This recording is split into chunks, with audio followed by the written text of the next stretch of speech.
birbirsa kunne tahe wahi weni dangala miti Karagoro gudda tahe wahini malatu dambada miti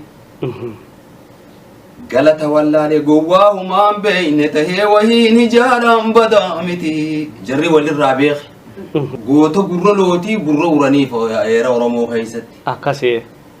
asgubba urani gamman tana bijetanatti ganamni gaade chaati joletti ko hunda urate dema sabiti to lolarra turte jetin shakkewani goto gurro loti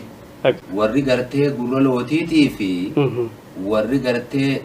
wenni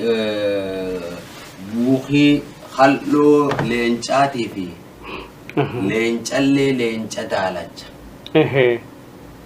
leenca kanaaw oromon bakkatti jibbitu qabdi